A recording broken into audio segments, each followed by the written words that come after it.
कुछ कहानियां अंधेरे में शुरू होती हैं और शायद हमेशा वहीं रहती हैं। आइए इस कहानी के अंधेरे में उतरते हैं और इसके डर को महसूस करते हैं। जानते हैं, इस कहानी का सबसे जरूरी सच यही है कि डर कभी स्थिर नहीं होता। अगर उसे फैलने की जरा सी भी जगह मिल जाए ना, तो वो एक लहर की तरह फैलता है और सब कुछ अपने साथ बहा ले जाता है।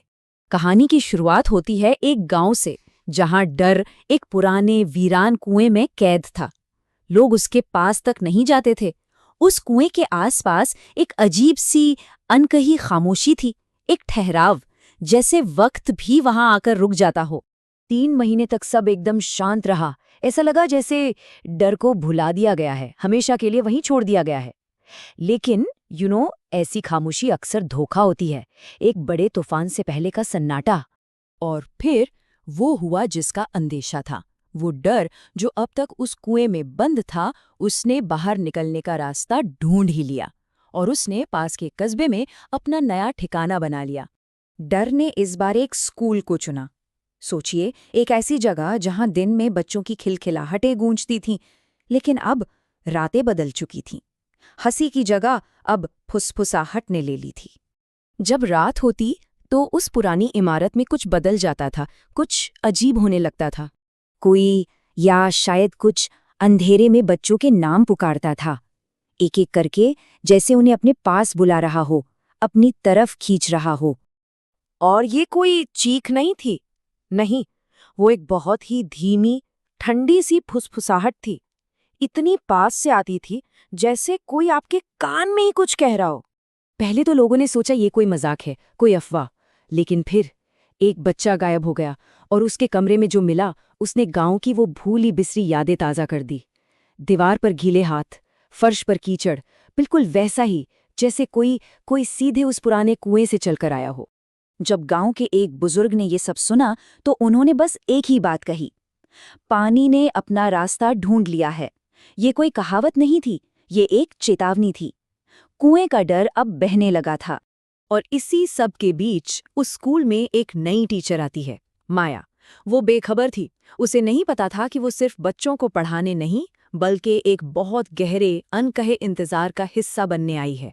माया को अक्सर अजीब सी चीजें महसूस होती थीं।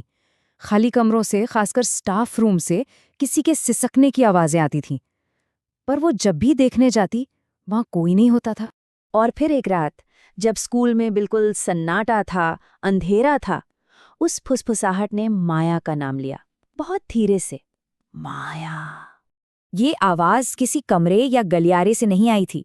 वो पानी से आ रही थी, स्टाफ रूम में रखे वाटर कूलर से। हिम्मत करके माया ने कूलर के उस ठहरे हुए पानी में झांका। पहले तो उसे सिर्फ अपना ही डरा हुआ चेहरा दिखा, लेकिन फिर उसकी अक्स के ठीक पीछे कोई सफेद साड़ी में खड़ा था। वो झटके से पीछे मुड़ी, पर वहां कोई नहीं था, पूरी तरह खाली। और जब उसने घबराकर वापस पानी में देखा, तो अक्स अब उसका नहीं था, वो किसी और का चेहरा था। एक ऐसा चेहरा जिसमें सदियों का इंतजार और अकेलापन था। उस चेहरे के होंठ हिले और पानी से एक आवाज आई। वो चीख नहीं रही थी, गुस्सा भी नहीं थी, बिल्कुल शांत थी। उसने बस इतना कहा, अब मैं अकेली नहीं हूं। और तब ये बात समझ आई कि ये कहानी डराने की उतनी नहीं है जितनी अकेलेपन की है, एक ऐसे गहरे इंतजार की जिसे शायद कभी किसी ने सुनाई नहीं। वो जो कुएं में था, वो सिर्फ पानी नहीं था, है ना?